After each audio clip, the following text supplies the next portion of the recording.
galera do Interação, tudo bom com vocês? Eu sou Stephanie, professora aqui do Interação, professora de redação. E hoje eu vim aqui no grupo pra gente bater um papo, pra eu interagir com vocês também, trazendo uma discussão muito grande que existe no ensino da redação, que vocês geralmente têm muita dúvida e hoje eu vou ajudar vocês um pouquinho aqui. Muitos alunos vêm me perguntar qual é a diferença básica entre um texto dissertativo argumentativo e um texto dissertativo expositivo. A gente está falando de duas tipologias diferentes. Existem vários tipos de texto que a banca pode cobrar, numa prova. Texto argumentativo, texto expositivo, texto narrativo, texto descritivo, texto injuntivo. Tem várias opções. Porém, contudo, entretanto, em sua grande maioria, as bancas sempre cobram textos dissertativos, argumentativos. E hoje eu estou aqui para te ajudar a saber fazer um texto dissertativo argumentativo.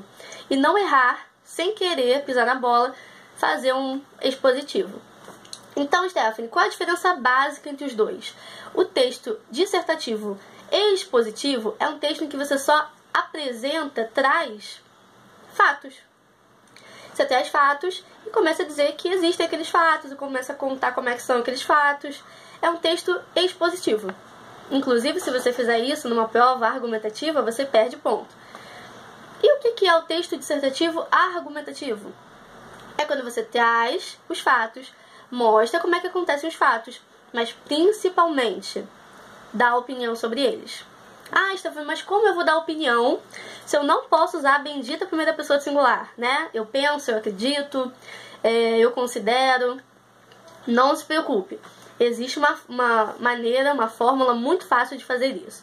Então vem comigo e para você nunca mais esquecer. Toda vez que a banca te pedir para escrever um texto dissertativo argumentativo, você precisa pensar em dois elementos chave, dois elementos básicos. O primeiro deles é a tese. E a tese nada mais é do que a minha opinião sobre o tema. A tese ela vai vir na introdução. Geralmente ela vai vir na introdução. E aí o primeiro elemento básico é a tese. Qual é o segundo elemento básico? O segundo elemento é a defesa dessa tese, é a argumentação. E a argumentação vai aparecer aonde? No desenvolvimento.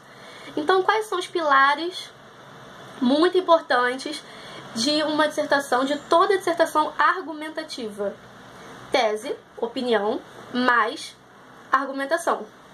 A tese é minha opinião, a argumentação que vai estar no desenvolvimento é a defesa dessa minha opinião. Entenderam isso?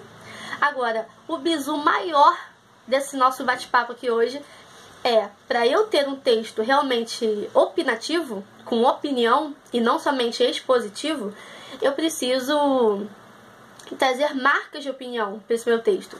E as marcas de opinião serão adjetivos e advérbios de modo com juízo de valor. Então, quando eu falo, por exemplo,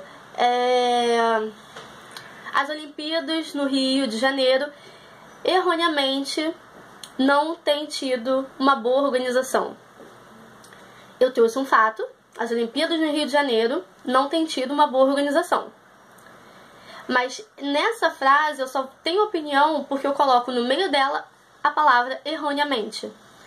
O advérbio de modo erroneamente. Então essa palavrinha tem todo o sentido do que eu carrego, ou seja, ela mostra implicitamente o que eu, escritora, que estou escrevendo a redação, penso sobre o assunto. A mesma coisa se eu disser, por exemplo, o machismo é muito presente no Brasil. Essa frase é expositiva. O machismo é muito presente no Brasil. É expositiva. Agora, se eu falo, o machismo, infelizmente, ainda é muito presente no Brasil, agora sim, o infelizmente está trazendo toda a carga de opinião que eu posso ter e devo ter em uma redação argumentativa. Mas é só isso que faz o texto ficar argumentativo, Stephanie? Não. Eu falei que eram dois pilares. O primeiro, tese, opinião, que foi o que eu acabei de ensinar a fazer. E o segundo, argumentação no desenvolvimento, que é você trazer provas, você trazer argumentos fortes, convincentes, para você realmente convencer a pessoa de que você está certo. Então, toda argumentação, todo desenvolvimento precisa ter provas que realmente convençam nosso interlocutor, nosso leitor, nossa banca, certo? Espero que vocês tenham gostado dessa dica, nunca se esqueçam disso. E, para finalizar, eu vou deixar aqui um desafio para vocês. Eu vou lançar um tema e a primeira pessoa que me devolver a redação aqui pro curso, terá essa redação completamente corrigida de graça. Terá uma correção bem detalhada de todos os pontos, coesão, coerência, norma culta, tipologia textual, tudo de graça. E o tema anotem aí, os desafios da nova estrutura familiar brasileira. Tá? Os desafios da nova estrutura familiar brasileira. Então, tô esperando. O primeiro que mandar uma redação aqui pra gente, pro curso, vai ganhar uma correção de graça. Tá bom? Tchau, tchau. Continuem estudando e não desistam do seu sonho. Um beijo!